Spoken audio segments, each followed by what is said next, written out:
Here's a kiss. The third of the trio of dinner jackets hollers as I pass. I pause. My stiletto staccato silenced. I pause and turn. I'd ignored the wolf whistle from the shortest of them, hair thinning, face gleaming with an alcoholic sweat despite the cold, dress shirt open at the neck, to reveal, of all things, a string vest. I gave a small smile at the caddish hello, more for the nostalgic echo it inspired than because of the easy-on-the-eye black guy who probably doesn't know who Terry Thomas was. And if he had, by some miracle, watched a few of the old Ealing comedies, he sure as hell wouldn't expect me to recognise one of the gap-toothed comic actors' catchphrases. They're staring back at me, these three overdressed goons. The northerner to the fore, half surprised I've stopped, half expectant. Expecting what? A put down? A casually thrown expletive? It's more than a month after Christmas. New Year is a distant memory. Why the monkey suits?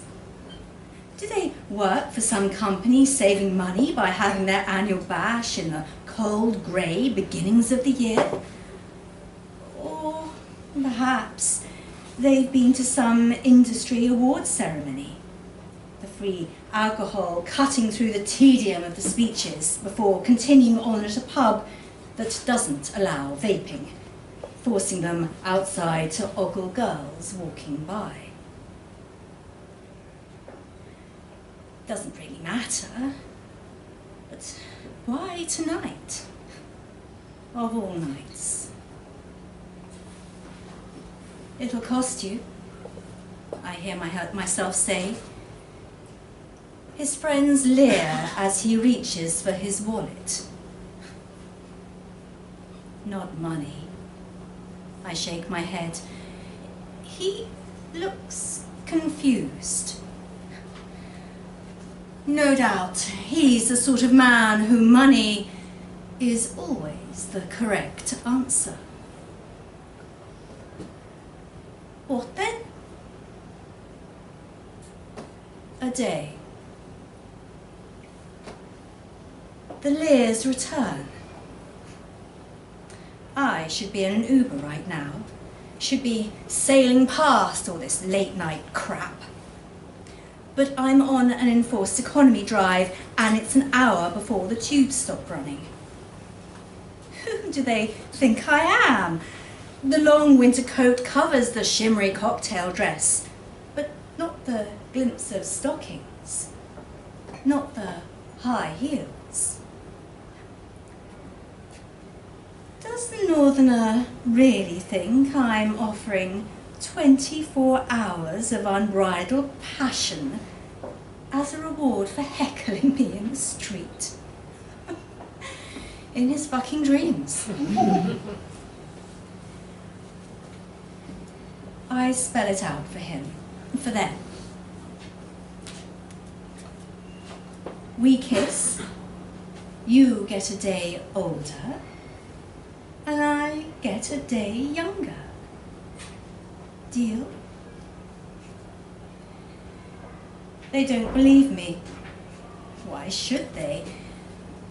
They wouldn't believe me even if I showed them my passport, the one that shows my date of birth, the one that says I'm 57 in a couple of weeks' time.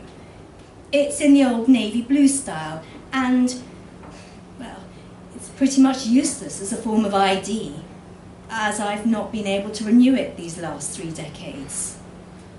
For all that the photo is very clearly me.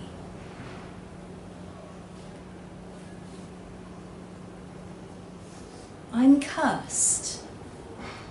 Might not sound like that, but I sure as hell am. Cursed on my wedding day. Who does that? I still don't know. Did they even realise what they were doing? What the consequences would be? What it would do to me? To us?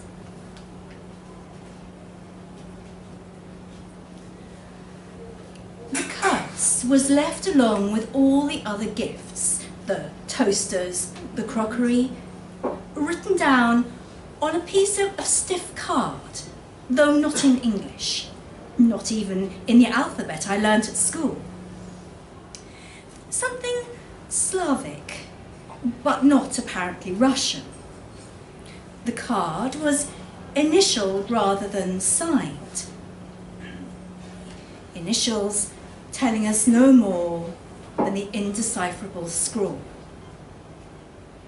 A mystery to both of us, to my newly wedded husband, Alfred, and I. It became a challenge by the end of the evening. Did anyone recognise the language? Could anyone tell us what the cursive, unfamiliar letters said? In this modern day and age, someone would have snapped it with their smartphone, used Google Translate or something, laughed at the mangled sentiment that emerged. In the end, one of the waiters thought it might be Romanian. I think it says, "May your beauty never fade.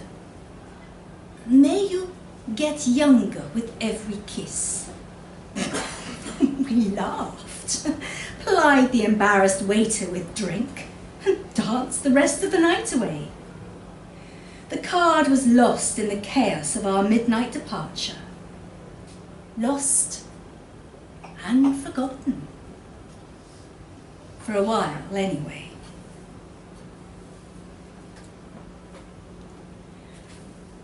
Alfred and I, we were young. We kissed. We kissed a lot. Kissed when we got up. Kissed as one of us handed the other their breakfast. Kissed when we went to work. Kissed on our return. Before sex. During sex. After sex. Kissed last thing at night. It was half a year before we noticed something odd. That Alfred was going prematurely grey. And while the fine lines were appearing, thickening around his eyes, mine were vanishing. Looking back, there were other signs as well. My erratic periods, something we at first thought might mean an unexpected blessing. Later, they became the only way we could track and work out what was going on. My curse, revealing that I was cursed. I have to assume what was happening to Alfred was an unexpected side effect, a need for balance in whatever magical system that card or message pertained on it. A day for a day, sealed by a kiss.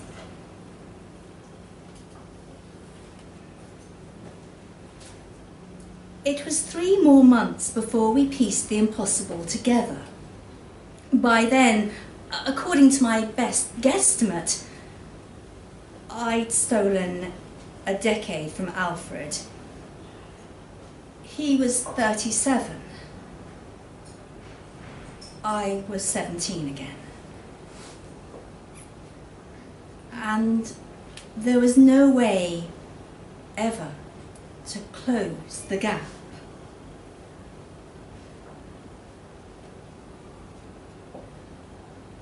The northerner laughs, shrugs, looks nonplussed. I walk over, place my hands on his shoulders. We're the same height, he and I, thanks to my heels. I lean forward, but stop short. He has to meet me halfway. He almost pulls back when he feels a spark, but I smother his reaction and kiss him deep. Make sure he gets a fair deal. Not that he'll ever really know, ever believe. Who misses a day in a lifetime of them? We pull apart, ignoring the crows of delight from his companions.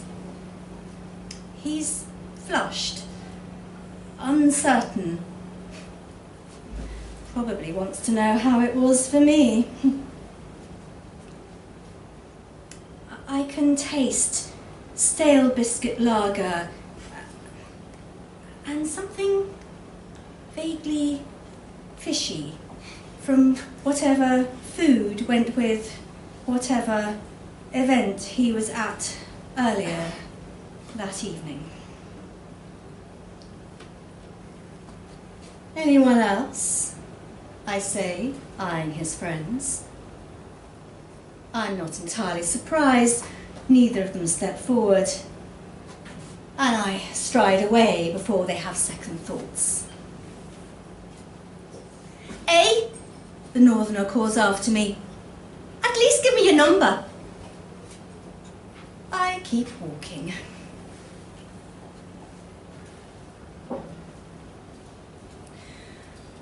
When we realised what was happening, what our kisses were doing to both of us, to watch the one you love age before your eyes, to find you are the cause,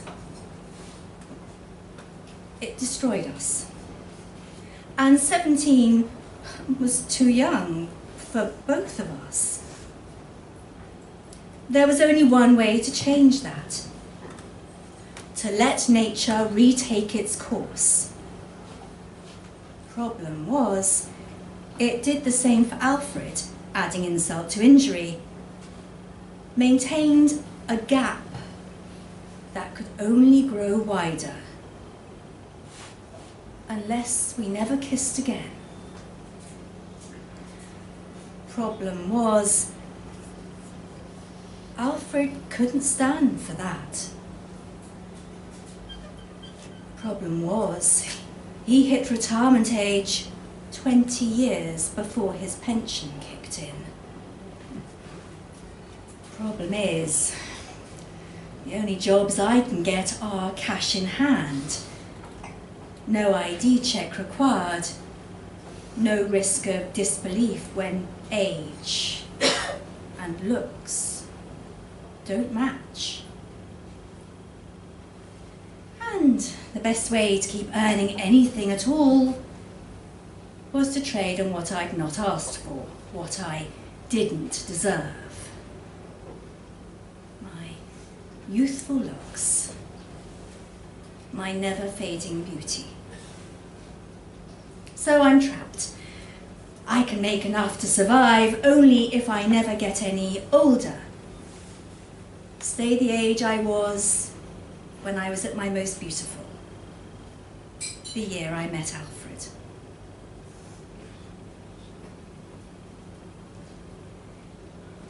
In the decades since, I've had to be careful not to kiss more than 365 times a year to prevent myself from getting any younger. I keep count, ration them out. Tonight's ill-advised late-night street kiss is my 42nd of 2018. Another stranger who, even though he was warned, will never know what I've stolen from him.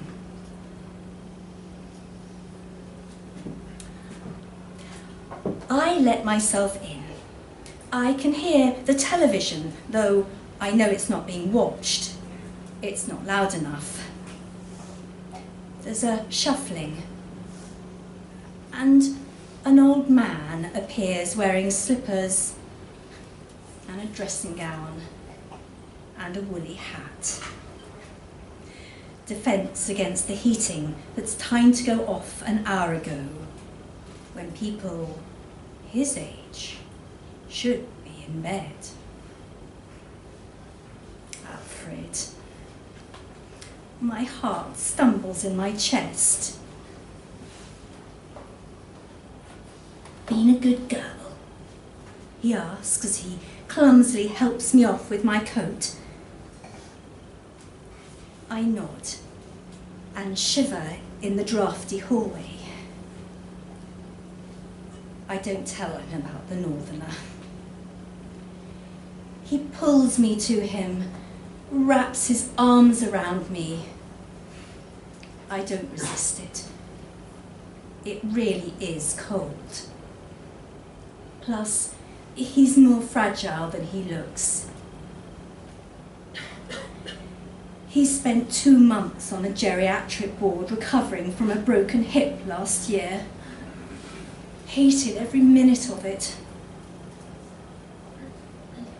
He's eyeing the cuckoo clock on the wall. German, not Swiss. Picked up on our honeymoon. How many kisses did we exchange in the market as I cajoled him to buy it for me? How much older did he return? And how much younger was I? How many years did our honeymoon cost him? As if on cue, it chimes 12. You know what day it is, he says, a wry smile lighting up his craggy face. He's been waiting. I nod. Valentine's Day. Our wedding anniversary. His arms squeeze a little tighter. A midnight kiss. I shake my head firmly. You can't afford it. I don't say I want to head upstairs first, change out of the slinky dress the private members club insists I wear, even though I only man the door. Wipe the northerner from my lips. I can't show the distaste I feel, because he'll think it's for him. He smiles back at me. Dee Dee, my life isn't worth living if I can't kiss you on our wedding day. He shrugs. And what difference does a day make? What indeed? I don't know how many kisses Alfred has stolen over the years. More or less than the ones we traded blithely in the first 9 months of our marriage. But one by one, they all add up. And though it hastens the end, hastens the day I'll be on my own in this cruel world of casual curses, I allow him to steal one more.